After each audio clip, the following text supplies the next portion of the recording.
Alors, je m'appelle Bernard Chevassier-Louis, je suis un biologiste de la sous-espèce des généticiens. Et puis après avoir été longuement chercheur, maintenant je préside une association qui s'appelle Humanité et Biodiversité. Alors l'UICN, c'est une vieille histoire, ça a commencé dans la forêt de Fontainebleau en 1948, où vous pouvez aller dans la forêt de Fontainebleau, il y a encore une plaque, et un certain nombre de chercheurs, français mais aussi d'autres pays, ont décidé de créer cette union internationale pour la conservation de la nature. Et donc peuvent adhérer à cette union aussi bien des gouvernements, des associations, des entreprises. Et donc tous les 4 ans, c'est le grand rendez-vous pour faire le point sur comment est-ce que ça avance, qu'est-ce qu'il faudrait faire, partager des expériences, et puis aussi retrouver des gens. Et là, il faut dire qu'avec le Covid, on est content de retrouver effectivement des vrais gens et de pouvoir parler même à des gens qu'on connaissait bien et qu'on n'a pas vu depuis longtemps.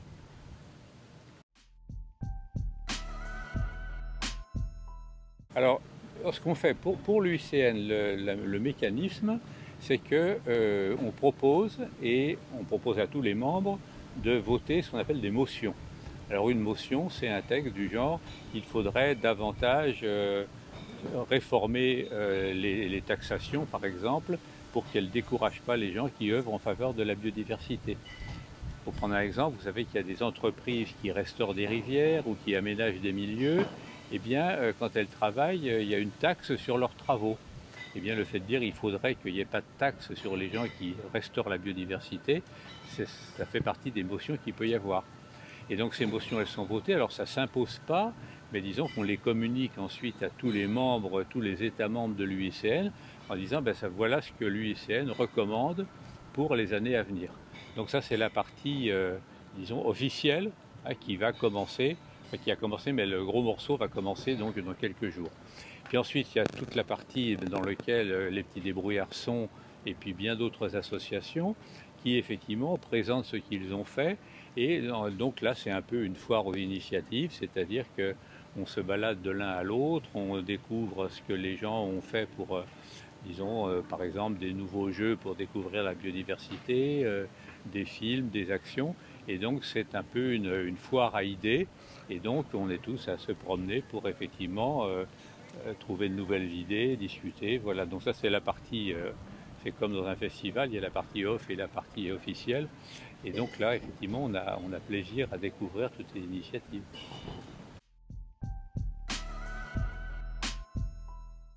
Oui, donc effectivement, en ce qui me concerne, j'ai fait une carrière où j'étais tantôt du côté alimentation, agriculture, santé, tantôt du côté environnement, puisque j'étais un moment à l'INRA, un autre moment au Muséum d'histoire naturelle, etc. Bon.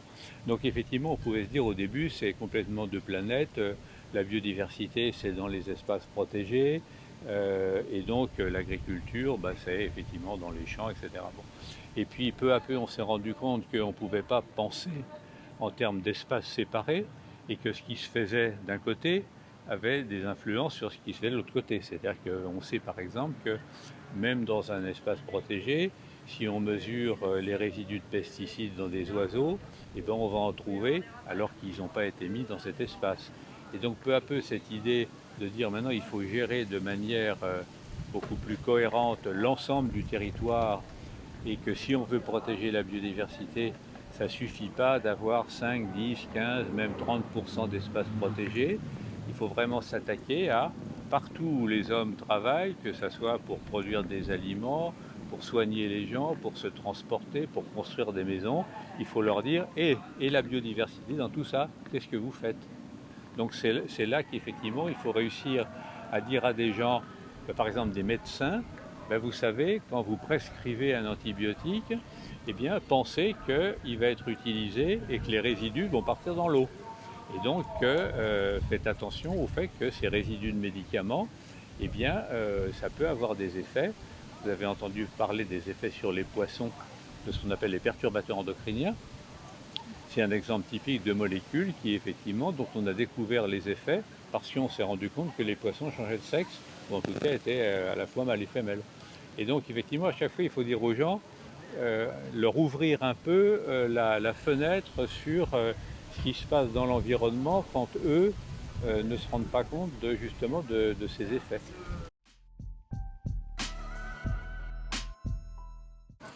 Il faut mesurer à quel point ces nouveaux défis sont déjà, chacun d'entre eux, des questions extrêmement compliquées.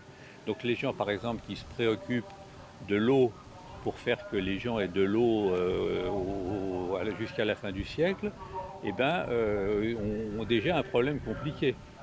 On est à Marseille, un certain nombre de gens disent s'il n'y a plus de neige dans les Alpes, ça veut dire que le débit de la Durance en été va être beaucoup plus faible, qui est le moment où la ville de Marseille a besoin de beaucoup d'eau, et il peut y avoir une crise majeure de l'eau à Marseille dans les décennies à venir. Bon. Les gens qui se préoccupent de l'alimentation mondiale se disent ça va pas être très facile, enfin ça va pas de soi, de nourrir correctement 10 milliards de personnes sur la planète. Et donc ils se disent mais faut d'abord, bon, les gens qui se préoccupent, on l'a vu avec le Covid, des politiques de santé et des pandémies, effectivement, bon, et puis on pourrait parler de l'énergie, etc. Donc il faut bien voir que chaque problème que l'on pose est déjà un problème compliqué, et pour ne pas dire plus. Et donc quand on arrive, hélas, à cette idée qu'en plus, ça forme une espèce de gros nœud, et que si on reste sectorialisé, on risque d'améliorer quelque chose au détriment des autres, et qu'il faut réussir à penser une sorte de système global où on prend en compte à la fois l'eau, l'énergie, l'alimentation, les ressources naturelles et la biodiversité, c'est monstrueux comme question.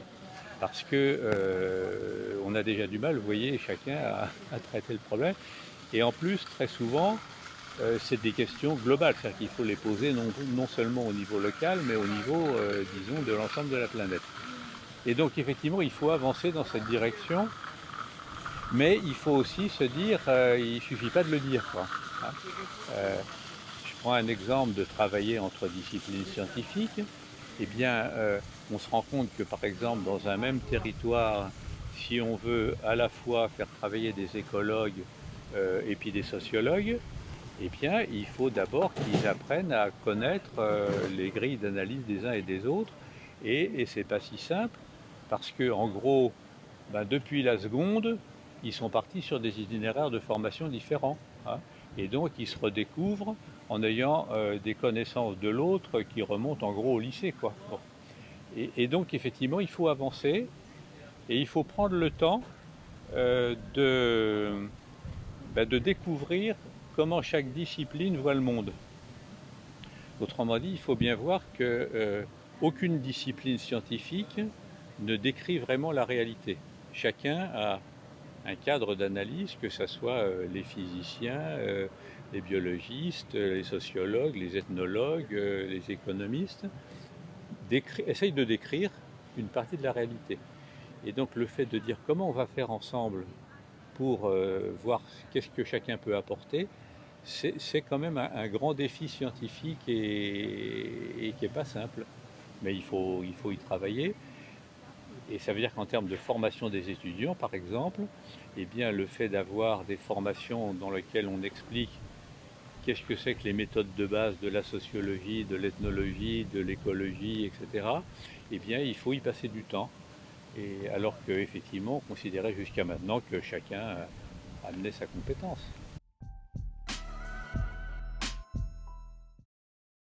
En fait, il y a plusieurs étapes. Il y a la sensibilisation, hein, c'est-à-dire le fait de dire attention, quand vous faites quelque chose dans votre comportement quotidien, ça peut avoir des effets sur la biodiversité. Et puis une fois que les gens disent ah oui, oui, ben oui, mais qu'est-ce que je fais? Donc là, on arrive disons, à l'éducation, à l'environnement. Et là, effectivement, il faut trouver des choses simples. Je prends un exemple que vous connaissez peut-être. Il y a une ville de l'Île-de-France qui a été la première à inscrire sur toutes les plaques d'égout la mer commence ici. Pour dire aux gens, ben, vous ne vous rendez pas compte, mais ce que vous allez mettre effectivement et qui va partir dans votre égout, à la fin de compte, ça va arriver à la mer. Bon. Donc là, il y a toute une recherche de comment expliquer et quels sont les bons gestes. Et puis parfois de répondre à des questions un peu difficiles. Je prends un exemple, aujourd'hui vous avez certaines boîtes de technologues qui disent finalement il faut mieux tout mettre dans la même poubelle parce qu'on a des méthodes de tri qui à l'arrivée dans les stations sont capables de séparer tous les trucs. Et c'est vrai qu'on progresse de plus en plus sur le tri sélectif à la réception. D'autres qui disent non, il faut faire une, deux, trois, quatre, cinq, ça dépend des pays, mais bon, on a des pays. Bon. Et donc ça veut dire, je ne sais pas, il y a un ouvrage que j'adore qui est Les Bidochons découvrent l'écologie, je ne sais pas si vous avez lu cette BD, mais elle est extraordinaire, et dans lequel effectivement Monsieur Tout-le-Monde se retrouve face à ces 5 poubelles et réfléchit, alors qu'il descend la nuit la poubelle et qu'il a envie de se coucher, en disant mais ça je le mets où? Voilà. Et donc effectivement il y a toute cette question disons, de concevoir avec des gens que faire. Je vous prends une anecdote qui était des sociologues de Toulouse, je crois, qui avaient interrogé les gens sur comment ils allaient faire pour faire des économies d'énergie. Et quelqu'un dit ah moi j'ai trouvé quelque chose de bien, je mets mon linge à sécher sur l'évaporateur derrière le frigidaire parce que c'est chaud. Bon. Et cette personne était de bonne foi. Elle dit bah, j'ai trouvé un truc chaud, ça m'évite d'allumer le radiateur. Bon, mais quand on lui dit mais vous savez, le plus vous allez mettre du linge à l'arrière du frigidaire, le plus votre frigidaire il va tourner comme une bête parce que ça évapore plus, c'est pas intuitif. Hein. Donc effectivement, le fait de rentrer vraiment dans le concret et de dire mais finalement quels sont les gestes, euh, sachant que ça représente des contraintes pour les gens, donc quels sont les gestes qui sont vraiment utiles, quels sont les gestes sur lesquels il faut dire bon bah quand même là c'est on va pas vous embêter avec ça. Vous voyez, il y a un vrai travail dans lequel il faut des gens qui connaissent la communication, les comportements et autres, et pas seulement l'écologie. Donc c'est un vrai défi. Mais là, on a quand même, disons, un certain recul. Quand on voit ce qu'a fait l'ADEME depuis sa création sur les économies d'énergie et les déchets, il y a des savoir-faire, de même que dans le domaine de l'éducation et l'alimentation. On peut dire qu'il y a quand même des gens qui, depuis un certain temps, essayent de voir comment communiquer au mieux sur l'alimentation et autres. Alors, je vais faire un peu de publicité pour mon association. Euh, Nous, d'abord, ce qu'on essaye de dire, c'est il n'y a aucun espace perdu pour la biodiversité. Donc, si vous n'avez qu'un petit studio, eh bien, mettez au moins une plante verte. Si vous avez un balcon, eh bien, c'est ce qu'on appelle les oasis nature, eh bien, mettez une jardinière et puis posez-vous la question d'y mettre des plantes qui vont abriter les insectes, etc. Si vous avez un jardin, si vous avez un parc, si vous avez une forêt, etc. Donc, cette idée déjà que chacun peut faire son petit oasis et que ben, c'est ça qui effectivement ne va pas suffire, mais en tout cas c'est déjà quelque chose qui sert. Deuxième conseil qu'on donne, c'est essayez pas de faire tout seul. Autrement dit, trouvez 2, 3, 4, 5 copains, hein, parce que si vous écrivez au maire en disant moi je suis monsieur Dupont et je voudrais que vous me receviez pour vous parler d'environnement, il y a de fortes chances qu'il vous envoie son 5e adjoint. Si vous êtes 10, que vous signez une lettre commune en disant Monsieur le maire, nous sommes 10 citoyens, nous aimerions venir vous parler d'environnement, nous sommes l'association machin truc, enfin bon, eh ben, je peux vous dire que vous aurez beaucoup plus que 10 fois plus de chances d'être reçu. Donc le fait, là aussi, il ne s'agit pas d'être à 2000, hein, bon, mais le fait effectivement de dire non, j'agis pas seul et j'essaye de repérer autour de moi des gens en disant tu ne crois pas qu'on pourra faire un truc, je crois que c'est la deuxième question. Hein.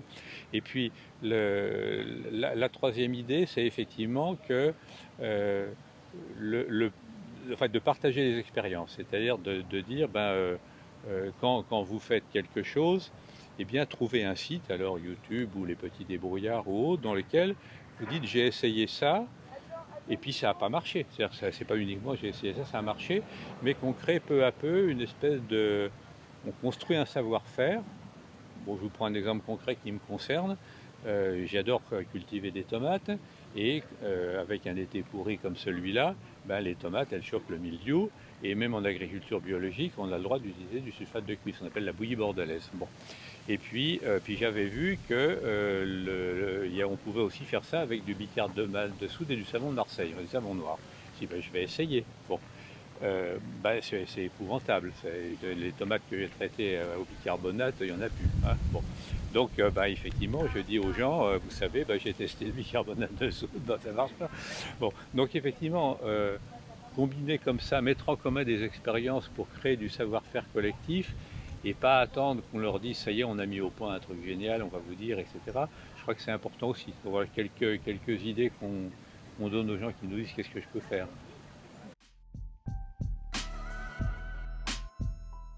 Parce que ce que je voudrais dire, c'est que on voit beaucoup ces derniers temps dans la littérature des ouvrages qu'on appelle des ouvrages de collapsologues. Alors c'est un beau savant, mais c'est des ouvrages qui disent que tout est foutu de toute façon et que tout va s'effondrer. Euh, et donc nous on essaye de dire, mais non justement, si tout était foutu et qu'on était sûr que tout allait s'effondrer, il faut mieux aller prendre un pot et profiter de la vie.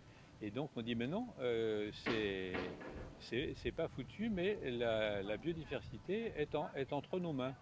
Non pas qu'on a le droit de s'en occuper, mais parce que de fait, l'évolution de la biodiversité va dépendre de ce qu'on fait. Et donc on peut aussi raconter des belles histoires. Hein, j'en prends qu'une. Euh, ce castor qui pullulait dans toute l'Europe pendant tout le Moyen Âge et jusqu'à une époque récente avait pratiquement disparu parce qu'il avait le mauvais goût de fournir à la fois de la viande pendant le carême, une toison imperméable et puis des glandes qui fournissaient des produits qu'on considérait comme aphrodisiaques. Bon. Il en restait un tout petit peu, justement, dans le delta du Rhône, hein, au début du XXe siècle, il restait une petite population en France, uniquement le delta du Rhône. 1907, on interdit la chasse au castor, tout simplement. Notre bon vieux castor, il a fait des petits castors, il a commencé à remonter le Rhône, la Saône, etc. Et aujourd'hui, il est revenu dans le nord de la France.